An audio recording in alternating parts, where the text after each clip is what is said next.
Hello दोस्तों, मेरे YouTube channel पर आपका बहुत बहुत स्वागत है।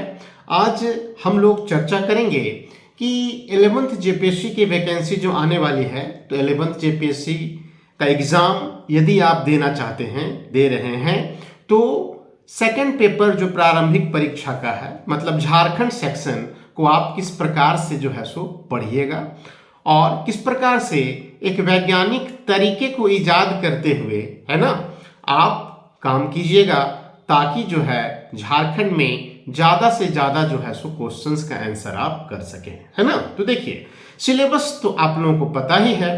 हम लोग क्या देखते हैं, पीटी का जो सिलेबस है तो 200 प्रश्न इसमें है। पहला जीएस का पेपर, दूसरा झारखंड का पेपर। जीएस के पेपर के अंतर्गत 100 क्वेश्चंस पूछे जाएंगे 2-2 नंबर का, और सेकेंड पेपर जो होगा वो पूरी तरह से झारखंड पर आधारित होगा। इसमें भी 100 क्वेश्चंस पूछे जाएंगे 2-2 नंबर का, है ना।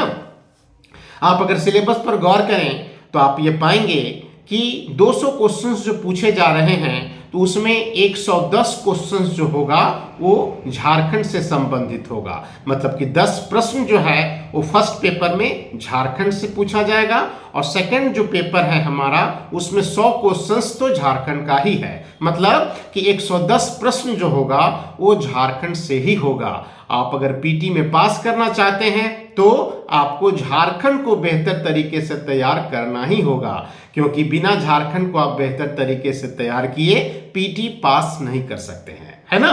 तो झारखंड को कैसे पढ़ा जाए, झारखंड को कैसे तैयार किया जाए, है ना, तो इस पर हम लोग आज बात करते हैं, है ना। ऐसे तो पढ़ाई सब लोग करते हैं, लेकिन एक तरीके के बारे में जो है सो हम चर्चा करेंगे। आपको हम बताएंगे कि पढ़ाई जो आप झारखंड का कर रहे हैं तो उसको किस तरह से जो है सो कीजिए। तो देखिए, सेकंड पेपर जो हमारा झारखंड का है तो पूरा सिलेबस 16 यूनिट में जो है सो बटा हुआ है ना।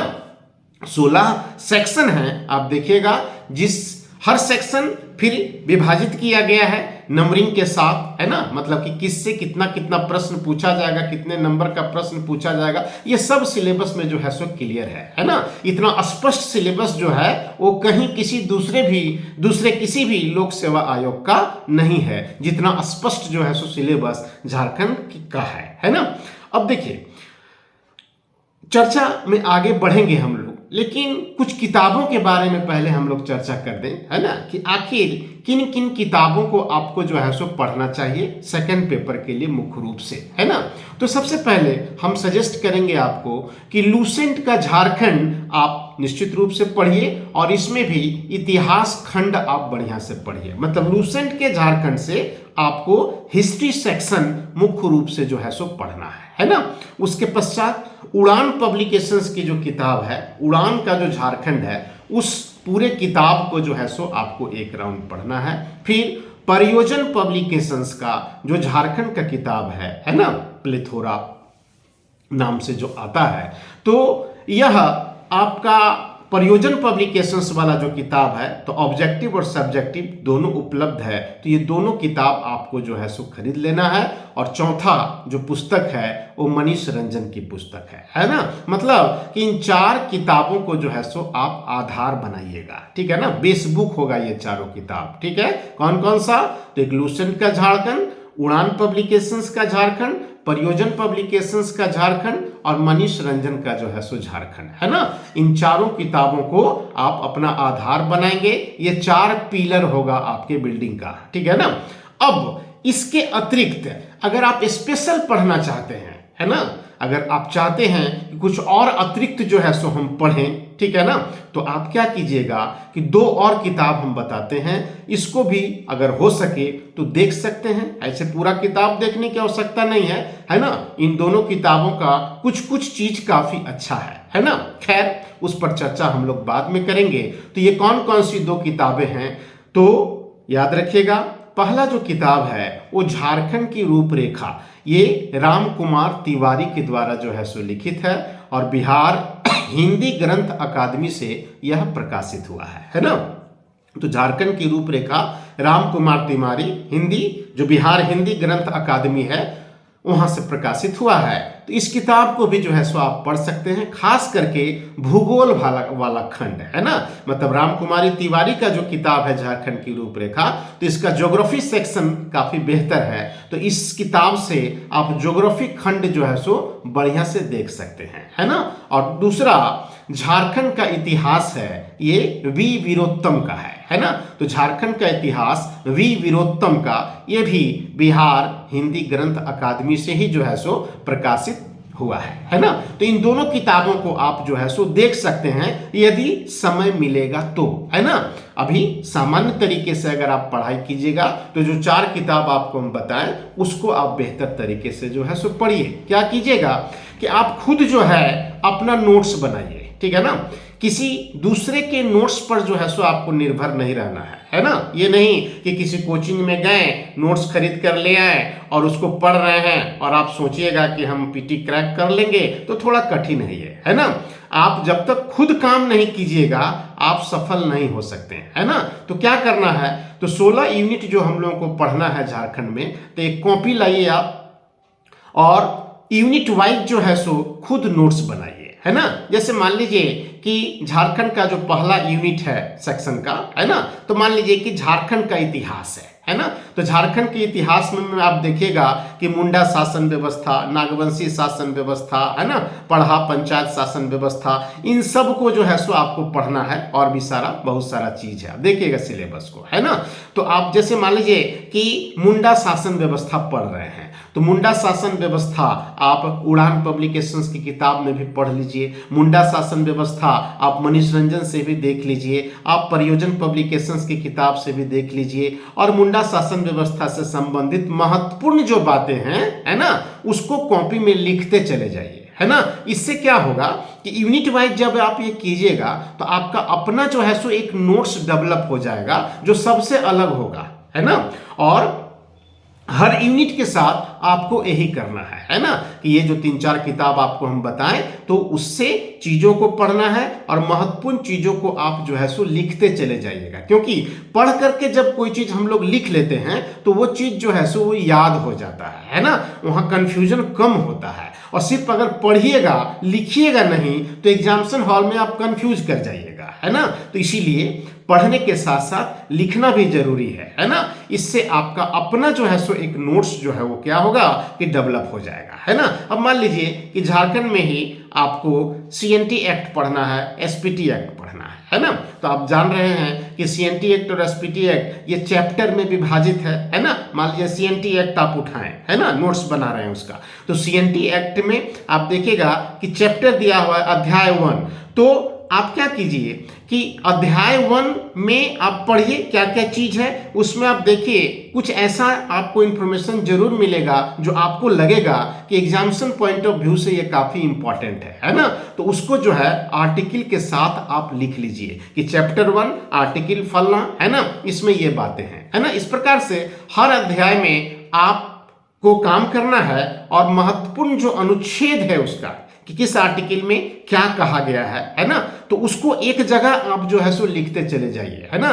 पूरा अधिनियम पर आप कमांड नहीं कर सकते, लेकिन चैप्टर वाइज कुछ महत्वपूर्ण जो आर्टिकल है उसको आप जरूर तैयार कर सकते हैं, जहां से अमूमन प्रश्न पूछे भी जाते हैं, है ना।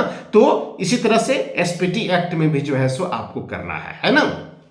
मतलब कुल मेरा यही है कहना कि आप सेल्फ जो है सो एक नोट्स डेवलप करना स्टार्ट कर दीजिए। कोशिश कीजिए कि 2 महीना के भीतर जो है आप पूरे झारखंड सेक्शन को पढ़ करके खत्म कर दें, है ना। सिलेबस के अनुसार आपको पढ़ना है ना, कि एक यूनिट उठाएं, उस यूनिट को आप अलग अलग किताबों से पढ़ लिए और महत्वपूर्ण चीजों को आप अंकित करते चले गए, लिखते चले गए। और एग्जाम के 1 महीना पहले अपने बनाए हुए नोट्स का ही आपको रिवीजन करना है, ठीक है ना। बार-बार रिवीजन करना है और क्वेश्चंस प्रैक्टिस करना है, ठीक है ना। तो एग्जाम के 1 महीना पहले आपको प्रैक्टिस करना है और अपने बनाए नोट्स का जो है सो आपको रिवीजन करना है। अभी 2 महीना में आपको पूरे झारखंड को जो है सो तैयार करना है प्रॉपर वे में, ठीक है ना। रोज आप कोशिश कीजिए कि कम से कम 4 घंटा जो है वो झारखंड को पढ़ें, है ना, और उसको बार बार रिवीजन कीजिए। जैसे मान लीजिए कि आज हम कुछ पढ़ें, है ना, मान लीजिए झारखंड में मान लीजिए मुंडा शासन व्यवस्था ही हम पढ़ें, तो दिमाग में आप जो है मुंडा शासन व्यवस्था की महत्वपूर्ण चीजों को दोहराइए, है ना, जिसको हम लोग चिंतन करना कहते हैं, है ना, कि भाई आंख बंद कर लिए, है ना, दूसरों को लग रहा है कि हम सो रहे हैं लेकिन वास्तव में हम चिंतन कर रहे हैं, है ना। अपने दिमाग में आप मुंडा शासन व्यवस्था की महत्वपूर्ण चीजों को दोहराइए, और ये खास करके रात में सोने से पहले अगर आप दोहराते हैं तो निश्चित रूप से वो आपके दिमाग के पटल पर पूरी तरह से अंकित हो जाएगा, है ना, छप जाएगा, वो याद हो जाएगा, है ना। और कभी भी कंफ्यूज नहीं कीजिएगा आप एग्जामिनेशन हॉल में। तो पढ़ाई भी करना है ना, पढ़ना भी है और गूंजना भी है ना। जैसे कि हम लोगों के जो पेरेंट्स हैं, है ना, बचपन से दादाजी थे या और भी जो भी सीनियर लोग थे, हमेशा कहते थे कि गुनो, है ना। तो गुनो का मतलब चिंतन करना, ठीक है ना। आप जितना ज्यादा अपने पढ़े हुए चीजों को दोहराइएगा, दिमाग में जितना चिंतन कीजिएगा, जितना उसके बारे में सोचिएगा, उतना आपका ज्ञान जो होगा वो गहरा होता चला जाएगा, और एग्जामिनेशन हॉल में कंफ्यूजन 100% जो है सो समाप्त हो जाएगा, है ना। क्योंकि मैक्सिमम जो विद्यार्थी होते हैं पढ़े हुए होते हैं लेकिन एग्जामिनेशन हॉल में वो कंफ्यूज कर जाते हैं, है ना। तो कंफ्यूज वही व्यक्ति करता है जो पढ़ता तो है लेकिन लिखता नहीं है ना।